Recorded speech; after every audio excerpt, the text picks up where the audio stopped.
ఇప్పుడు ఉచితంగా బస్సు ఇచ్చినామట. ఉచితంగా బస్సు ఏందండి ఉచిత బస్సు ఏందన్నా దేని గురించి అన్నట్టు? మినిమం ట్రాన్స్పోర్టేషన్ యాజ్ ఎ గవర్నమెంట్గా నువ్వు కల్పించాల్సినటువంటి బాధ్యత అది. రోడ్లు కావచ్చు, బస్సులు కావచ్చు, ట్రాన్స్పోర్టేషన్ కావచ్చు. గడ్డుబోరి తమిళనాడు ఏదో రాష్ట్రం రూపాయే ఈడనన్నా మీకు ఉచితం అని చెప్పేసి అంటారు, కానీ అక్కడ మహిళలకు పురుషులకు అందరికీ కూడా రూపాయితోటే.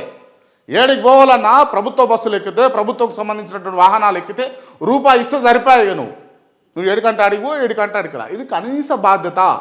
ఆ రాష్ట్రాల్లో ఆ పక్కన ఉన్నటువంటి వేరే దేశాలలో ఏమో, రాష్ట్రం కాదు సారీ దేశం, అక్కడ వేరే ఎవరైనా కూడా ఎక్కొచ్చి ఏడికైనా పోవచ్చు.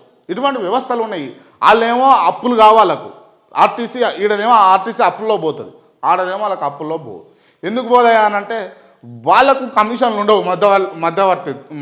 మధ్యంగా ఉన్నట్టు ఈ మధ్యవర్తులు ఉంటారు కదా, వాళ్ళకి కమిషన్లు ఉండవు. ఈడనే కమిషన్లు ఎక్కువ. ఈడ అంటే అదేదో శ్రీరామదాస్ సినిమాలో ఒక బరపు గడ్డి ఇచ్చి, ఐస్ గడ్డి ఇచ్చి ఒకరి చేతుల కంచి చేతులు మారి తీరా నాగార్జున చేతిలోకి వచ్చేసరికి ఇంత షిప్ అవుతుంది. అది ఎందుకయిందంటే అందరు చేతులు తడుపుకుంటూ వచ్చేసరికి ఇంత అయింది, డైరెక్ట్గా ఉండాలి అని చెప్పేసి.